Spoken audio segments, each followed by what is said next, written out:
Hey Jeff, thank you so much for taking the time to spend your what is it, morning, afternoon? I don't know where you It's are. afternoon, yeah. Afternoon, yeah, Middle of Ohio in the cornfields. yeah. I'm glad that we ran across each other's bio, and I'd love to learn more about who you are and also maybe speak a little bit about what purpose mean.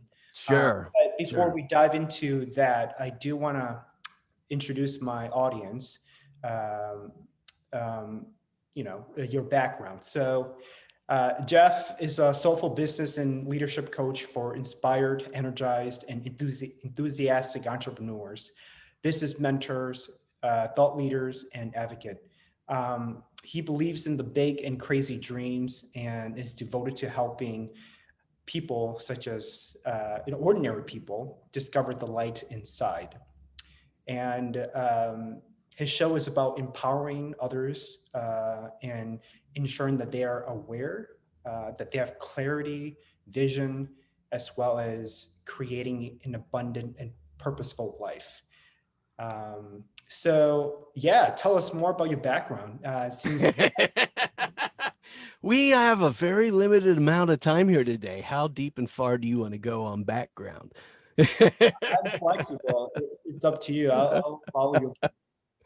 Oh, background. Like I said, how far do you want to go back? Do we want to make this relevant to now, or are we going to live in the past?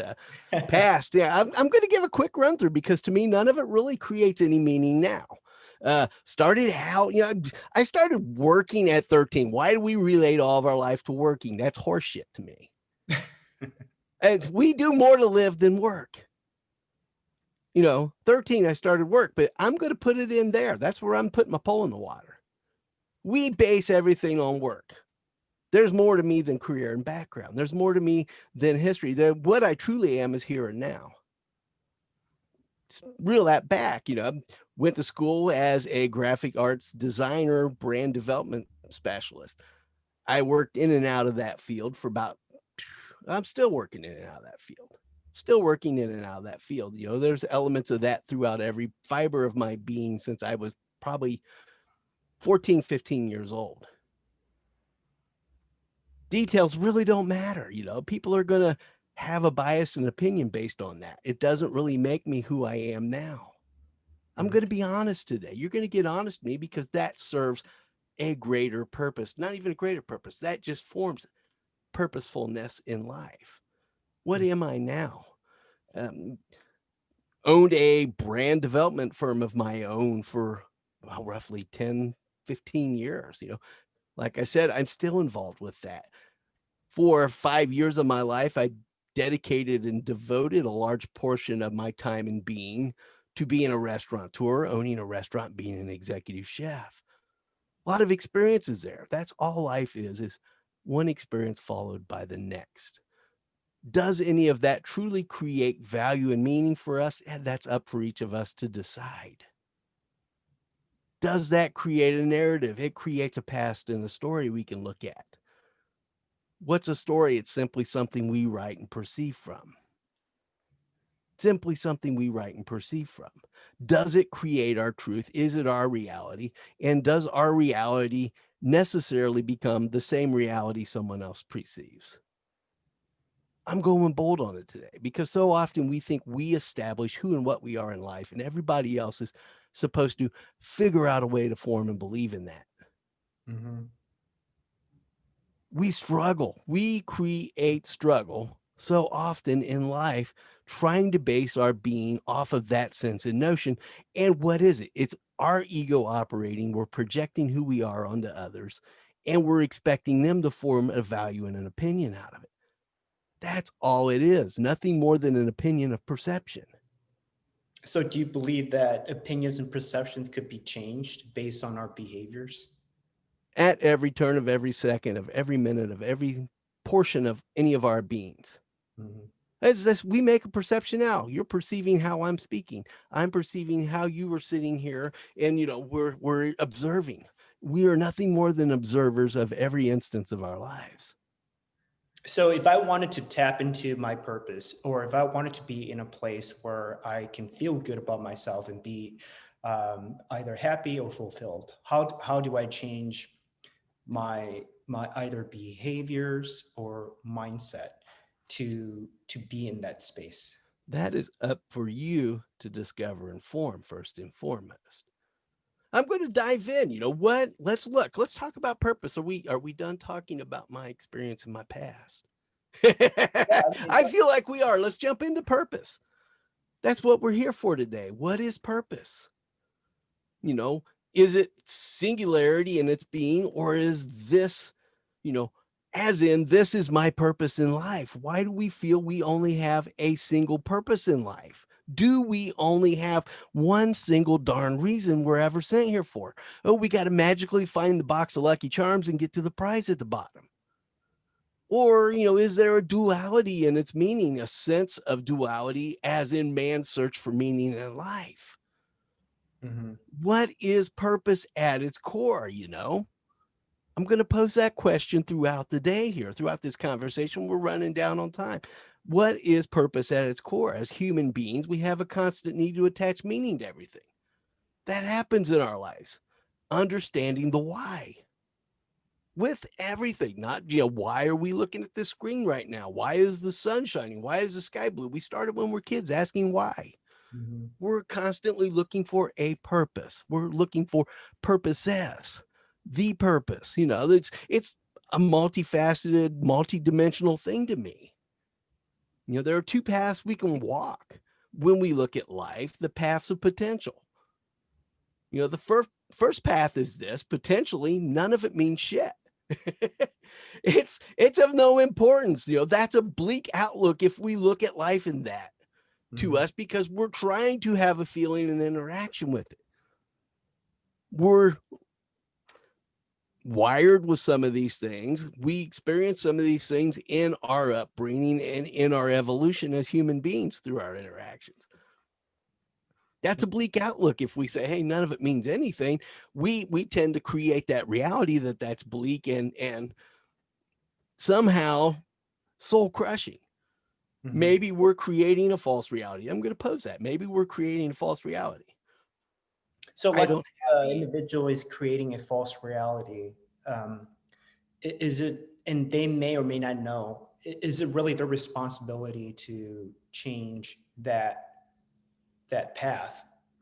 And ultimately, your experience is all your own responsibility. You create that experience. That's a whole nother conversation. I mean, would you That's a whole say nother that, conversation today, that you so would you create your say own that, experience. the environment has some influence over? Oh, generational patterning is huge. We learn how to be by mirroring others. In and of itself, and that is, you know, an inherent flaw, because are we learning a way of being that serves us as a human being, that serves each other? We're taught a lot of patterns that don't eventually make a lot of sense to anybody.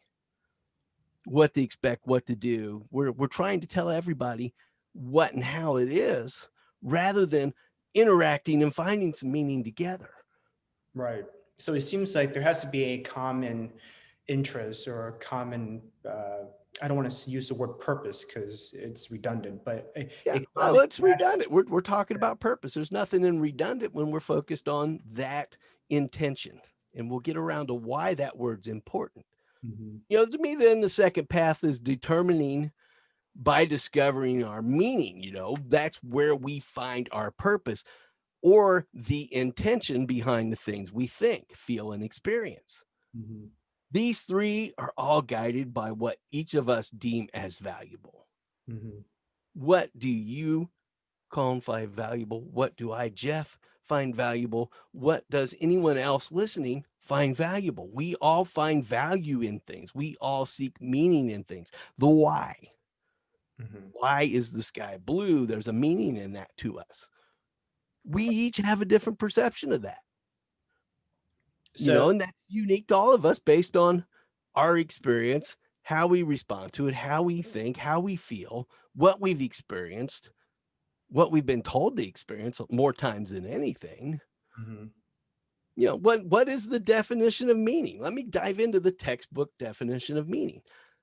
The thing one, being you or I, intends to convey. The thing that is conveyed, especially by language, we're talking about a lot of weird things. What are all of these things? Anything. Mhm.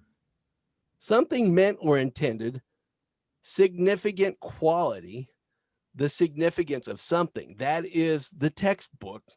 I can't remember which specific, because you can pick up 3 or 4 different dictionaries and find a different meaning. You can convert that. And that's just from the Anglo-English language. We convert these words into other languages and they start to shift and evolve again, which just reflects and mirrors. We each experience Mhm. things Right. differently. And also I think that our personal experiences in life really shape how we interpret definition of words as well. And so, Oh, largely. yeah, so obviously I have not lived through your life experiences to be in a place where I can also have the same interpretation. So my interpretation of a definition of a word could be different as well. So Yeah. with that in Yeah. And mind, there's no definitive. There's no definitive in any of our experience. We can both be standing in the exact same spot. Simply the air we breathe is going to be different by and large because we're inhaling different smaller particles. We can be quarter of an inch apart and we're still inhaling different particles. Mhm. Yeah, that can go down to a really existential philosophical level. Point is, we all experience different. You know, why is it important? Why are we looking at things? What even is that very state of importance, the quality or state of being? We're exercising a judgment. We're extending our experience out to perceive. We're saying, hey, this is how we believe things to be. That's a construct. It's meaning is an arbitrary mental construct for each of us. 50% of people can watch the same thing. 100% of the people can watch a occurrence of something, observe something, and draw 50 different meanings from 50 different people from said event, Mhm. because we each create that perception of the purpose and intention of it. Right. Why does the sun shine every day? We try to form a value and meaning of that. Plain and simple, understanding how that connects with your perception of value and meaning. And it's up completely to the choice of you and I both to have an individual approach to that, an individual experience and an individual relationship with it. Mhm. You know, uh, Look at the ideas of Gestalt psychology. I'm sure you can relate to it in this. The picture of when you look at it, there's like 2 or 3 different images you can see. You look at it one way and you see 2 heads staring at each other, and you squint a little bit different, and then the next thing you know, you're looking at the picture of a vase there, a vase, and it's okay, and then you squint again and it flips back and forth. Mhm. Gentleman by the name of Max Wertheimer, I hope I'm pronouncing that right, published a study called Experimental Studies of the Perception of Movement. It's there again, back to that 2 heads, 2 vases. You look at it, you squint a little different. They went on and did another portion of that study. I think you could probably remember it at some portion in school, maybe, where you look at a picture and there's 2 lines, and then at the end of the lines, there's like an opposing shape of arrow lines. Right. And if you look at those, there's a deception in our perception of the reality of that. When it comes down to the truth, those 2 lines are one and the same in length, but up to our perception, we create these different realities. To me, that's a perfect illusion of Mhm. how our experiences in life are, mirrors what our purposes do, we make this big thing out of, oh, I've got to find this one journey to find this one truth. There's only one answer, one way. And we get so muddied up in that, we lose the fact that there's a lot of other things we could be doing with that time. Mhm. Right. So let's speak a little bit about your show, The Light Inside. Um, you know, when I read the description of it, it sounds like it seems like it was work that you had to do internally in order to um, I guess share it to the public. So in essence, what you're saying is that the show is really about how people can tap into their internal drive and then express that light within themselves out to the world. Is that how the interpretation is that the correct interpretation or? Is that the interpretation you're getting from it? I'll tell you what my intention was. I looked at this avenue of approaching, again, another career hat, title, whatever label in coaching, sharing experiences with others, being able to see a larger picture and help guide people to an answer. That's what I've essentially done in a career form throughout my life in some way or other. You're guiding people to an answer that they perceive. None of our answers are anything but our own perception and our own creation, and we battle with the choice we make. The intention with creating the show was simply to say, I have one perspective on that as a coach. How do I open a window where people can come in and share perspectives on life, share a view, to find out that at our core, we share one essence as human beings, which to me is kind of an interesting thing because we call ourselves human beings, plural, as if our beingness, our state of what we're doing and being, is a divisive force. We're all scrambling to do something different. That doesn't unite us. United, maybe we should flip that around and start saying humans being, in a simple form, to label who and what we are. There again, why are we even worried to label who and what we are? That goes down a tangent. But each and every one of us has an opinion, has an insight, has a perspective. The goal was, how do we combine these perspectives and share these perspectives to find that commonality, that common meaning that brings us all together and makes us all humans. Mm-hmm. So to piggyback on our earlier conversation about interpretation, if people interpret life situations or their life completely different from the person next to them, how do we collectively get people together to live in a way that's purposeful, Yes. that would be on the same path to fulfillment? Any thoughts on that? I think first and foremost, we're never going to be in a state where we are all in agreement. We all will never see and observe the same things. When we let go of our ego, that sense of self, we have to identify that sense of self. We have to be aware, more than anything, aware of that self, how we perceive, how we act, what things we carry, and release that attachment to it. We form an attachment to what we think, feel, and respond. That's the ego. Plain and simple, that's the ego. We've formed all of these things, what ego means, a lot of it's based on, well, it's a judgment towards someone else, becomes what we define ego as. We're judging how this person is being. At its core, it's just simply how we relate to ourselves and then respond. Finding that common purpose is maybe a long shot goal to think we're going to unite and unify it completely as one, to where it's everybody's in a complete harmony. How boring is that? We don't then have that ability to differentiate, to explore, to find a new definition and meaning, because we're already in lockstep. And do we give up at that point if that's the goal? Mm-hmm. Purpose basically, we each have a sense of what we value and what has meaning to us. Right. You have to sit down and reflect, listen to your insight, listen to your experience. A lot of that becomes imprinted. As children, we start to be taught, well, this should be a value you hold.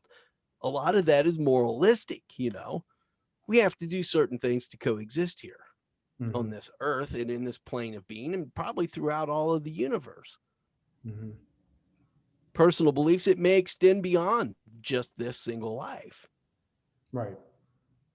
Yeah. So you earlier mentioned about how we have to be in a place of being. And that just got me thinking about how we should be in the present moment. And you also mentioned Yes. reflection. And the pandemic obviously has given an opportunity for many folks to stop what they're doing and reflect on their life and see which direction they want to lead their life. And so the power of reflection is so important. And I think that when we're living in an environment where we're always on the go, it's hard to stop. It's almost awkward to stop and reflect. And so I think that if there's one good thing about what this pandemic has done is it has given people the chance to really think about how they want to lead their life, and if they want to lead it purposefully.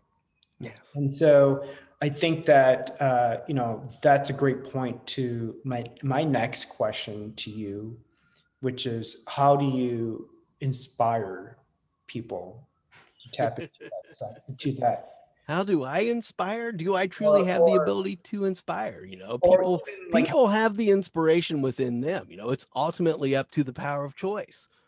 Mhm. So tell us more You about know, that power of choice. What does are that you making the choice to live with intention for yourself? That should be your inspiration. mean? Ultimately, if you're going to align with what you value, are you going to take ownership of that?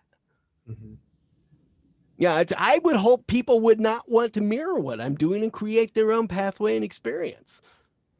Find what values you, find what gives you meaning. Mhm. Find what serves your reason to be purposeful and intentful. Purposeful being a constant state of action. If do we just decide on one thing and say, that is my purpose in life, my one thing that gives me value and meaning and a sense of existence? That's a pretty hollow prospect. How long can you maintain that? You know, Well, it's and something, also in addition to that too, we're constantly changing as human beings, we should, and we're here for a length of time, we stagnate, and we all can generally relate that we've created this idealism that to experience multiple things, to have a variety brings us joy and excitement, brings us a sense of fulfilledness.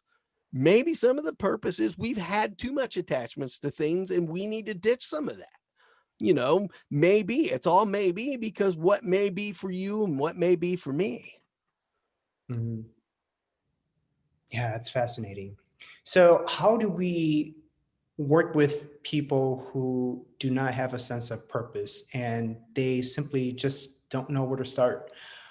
They don't have a set of values at least strong enough to guide them towards a path that's purposeful. They're lost in life. They may be drug addicts. Maybe they have depression, or high anxiety. How do we get them to be in a positive state so that they can realize that there there there's a reason why they exist on Earth, um, and that they should keep going, continue working on themselves.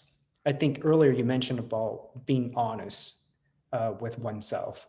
Yes. Reflect. You're getting to a multi-dimensional state there. We've got a limited amount of time here today. First and foremost is, how have you formed, as an individual, your awareness of your value? Have you formed, anyone formed that concept that just simply being here is value enough? And we don't often train that in people. We don't often instill that, as parenting adults. That's formed in early childhood. A lot of us carry those childhood small t traumas, those patterns of generational patterning of belief, little things that tell us we're not good enough. And you form the belief that you think you're not good enough for something. Well, what is good? Are we interacting moralistically? Are we helping each other co-create and co-survive? Should be the basic foundation of that. And that's an opinion. But we don't learn a lot of that. And then what we do is we cloud that up with a lot of garbage and junk and baggage then that we all carry through life, that we all experience traumas in life. It's a traumatic experience because we form a struggle with it. There again, it doesn't have to be a struggle. We make a choice to struggle with anything we struggle, unless somebody is physically oppressing you, emotionally, mentally oppressing you, and creating, a resistance there. You form that opinion and that thought of it. Okay, And so the before harder you you move reject something. on, you brought up a great point. We choose Yeah. to struggle through our traumas. Can you elaborate more on what that means? If Because it seems like, again, it goes back to self accountability and whether we choose to have trauma define our entire lives, or whether we or can we be in a state where we can realize that we at one point experienced that trauma, but that doesn't define us. So can Yes. you explain, maybe go into? Sure. That's a head on right there. We experience things. We experience things. Simple. We don't need to go any further than that. We experience things. Some of those things are genuinely, vernacular becomes little t trauma. Big T trauma is those things that really have a big physical impact on us, a big emotional impact that are potentially life devastating. I spoke to a rape survivor yesterday. Big T trauma. That is potentially, how do you move beyond that horrific experience? And say, yeah, you can just say, dismiss it, move on. There's a lot of emotional and physical and body hurt, spiritual hurt baggage with that. There's a lot of different ways to approach that. Today in one show is not doing that. But we each experience things, you can be slighted. Hey, somebody didn't pick up the phone and answer. I made a call and I was supposed to schedule with this person. Do you feel a slight with that? We're scheduled for this meeting today. I made a little blunder, clicked a different link. It took us a little while to get in on the thing. Do we get offended by that? Do we create, a trauma by that and become hurt? Or do we say, well, things happen, we roll with it? That's a little t because it's easier to deal with. It makes better sense to say, well, am I being intentional and logical about this? Am I forming my own misery? Mhm. We do that with so much, we don't realize it because we're taught patterns. Something as simple as being taught what the meaning of struggle is. Mhm. Simply saying anything is a pattern.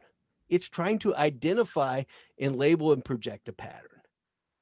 Say, oh yeah, we all think and feel that. Whatever that is nothing more than a projection and a pattern. It's trying to make a meaning and a perception and saying this is what the biased cognitive perception is. Mhm. That can be traumatic and we don't even realize it because it sinks into our subconscious. We run on an autopilot. We start to process it. We put it back in the back and say, yeah, we just do it because now it's habit. Our habit's good.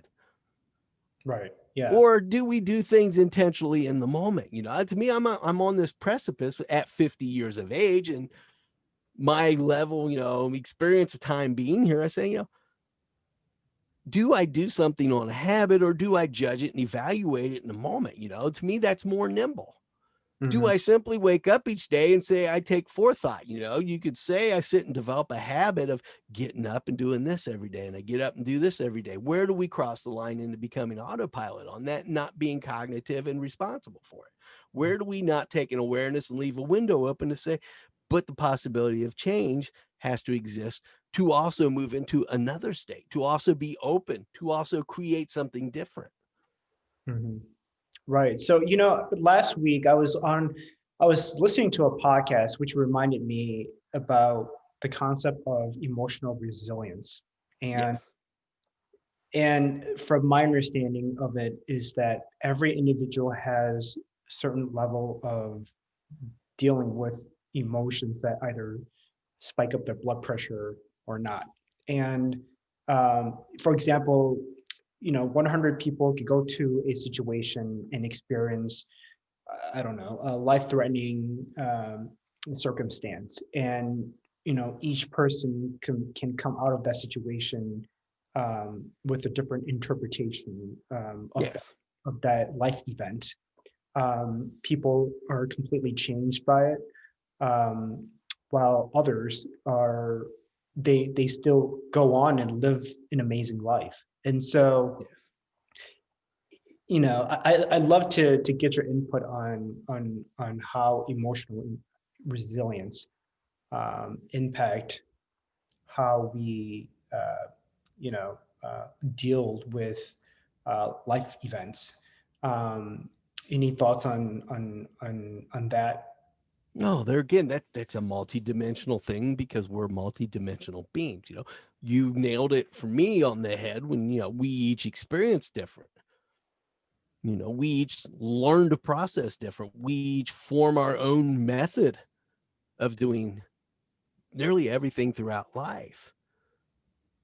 Sometimes we learn a pattern from someone else of how to be and respond. We're told something, we feel response to how we view something. Mhm. And, there again, you can often get stuck in that pattern of being. And one thing we often do is project back into our past. We recreate these traumas, these experiences that weren't pleasant. It's And it funny can be because as simple as stubbing your toe, and you can go back and you now are fearful. yes. So you mentioned the concept of human being, and being to me applies uh, to being in the present moment. And then you mentioned about how we live, through life with these past trauma, and we're Mhm. reliving, and it seems like we're not in the current present state.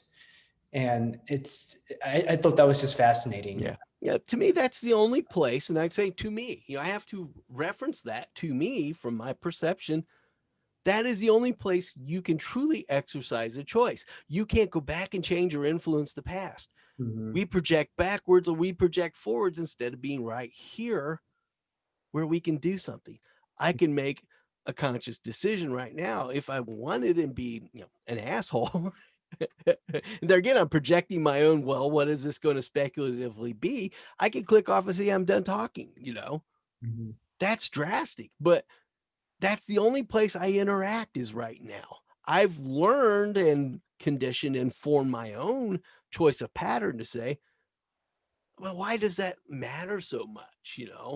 I did it and I can't change it. It doesn't necessarily, it's something I bring forward. You bring your emotions forward, you bring those experiences, you bring some levels of learning of things. You've done it, you experienced it, you can replicate it, becomes an understanding and awareness and a knowing.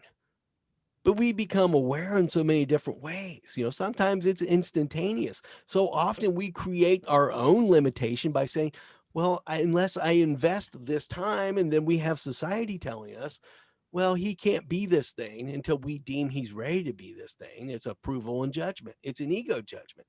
Mhm. Yeah. We can learn at a very quick rate. How do we We avoid? can learn and respond, even respond. I did some research a while back for an episode where we respond at such a lightning fast rate with our choices. It's like 0.08 milliseconds that the average person, based on study, can make a single choice, a very complex single choice at 0.08 milliseconds. We can't even click it that fast Mhm. and physically enact that with a physical movement. We have that power and ability. It's our responsibility and our freedom, our exercise. Now, we can be exerted upon by others. We can have that be physically and mentally limited by others. So often we do little subconscious root level things to others that we don't even realize it because we're acting out something we learned or something we experienced or something we created in the Mhm. past, a mechanism. Sometimes it's a defense mechanism. Sometimes it's a learned mechanism. Sometimes it's an unconscious action.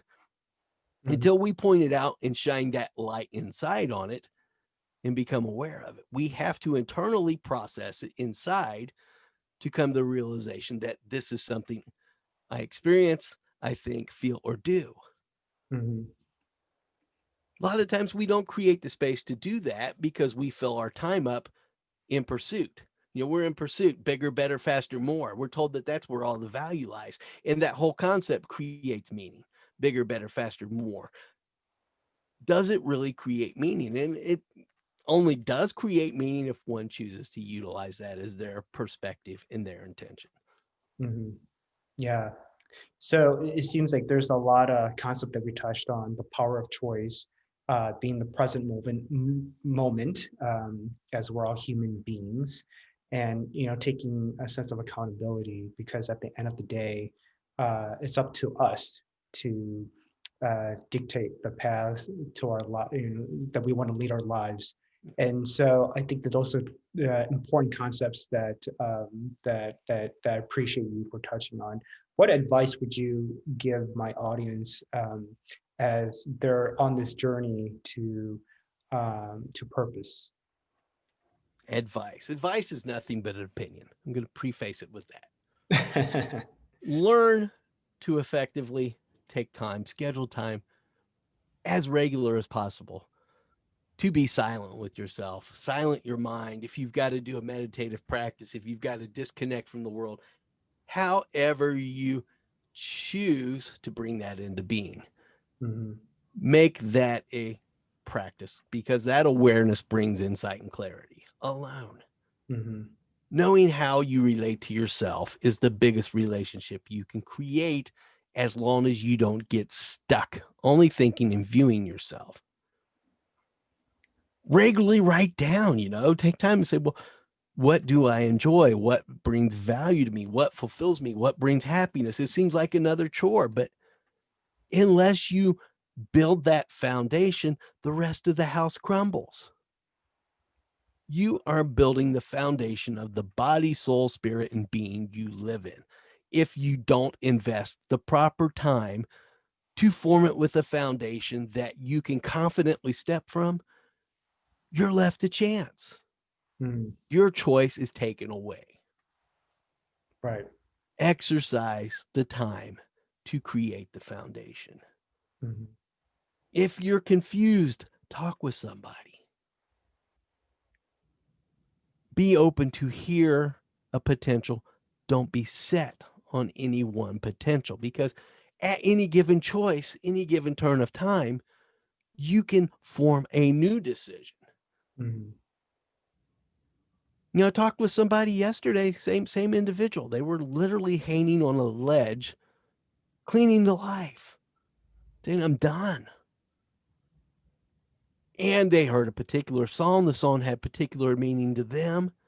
Very powerful instance, because this one song, something they dearly loved, said, wait a minute, that's a sign I need to take that opportunity to make a new choice. Mhm. Don't find yourself on the verge of giving it all up before you make that choice. Right. Yeah. So understanding that the journey is a continuing process, and that we have the power to shape our lives by the choices that we make, and we have to take accountability for those choices. So that's great. I love it. Well, Jeff, thank you so much for this time. I appreciate. Awesome. I am so glad to share this with you. I'm so grateful, Kong. I'm glad we had this opportunity. I I'd love to come back. I'm open anytime you want. As we've touched on a lot of things. I'm open and willing. If somebody else wants to take up the ball, let's grab it and run. That, to me, that's where we interact. We learn to evolve and grow as human beings when we are open to form our awareness and be cognitively aware of how we interact with everyone else in the world. Right. Yeah, definitely. And also having a sense of awareness of how we're being perceived, and as well as, how we interpret things, will really give us greater clarity in leading the kind of life that we really want. So, I follow you on your podcast as well. And so Yes. Well, thank you. for, be on the show. If people wanted to connect with you, where can they find you? At www.thelightinside.us. That's where I'm putting my intention for 2021. Awesome. Where can we connect as human beings and help share this light and shine a light so we can each and all together find our way through this life. That's awesome. That's, again, it comes down to intentions, and I'm happy that you're able to, um, form that intention in a way that's positive, that will hopefully create a better world for people. So thank you for your work, and thank you for being on the show and sharing some insight about purpose and meaning. And I hope that you folks who are listening to this podcast find this beneficial. And if you do want to connect with Jeff, you know where to find him. And again, Jeff, thank you for your time, and stay safe out there, brother. You too, sir. Thank you. I am so grateful because every time I connect with somebody like this, it also gives me something to take away and say, thank you so much for this insight. Thank you so much for this interaction and being able to share that energy and that path and journey together. So thank you, sir. Yeah, you're welcome. I mean, that's what the show is all about. So um, appreciate your words on that. And we'll be in touch. Yes, thank you. We'll see you soon. All right, take care. All right, sir.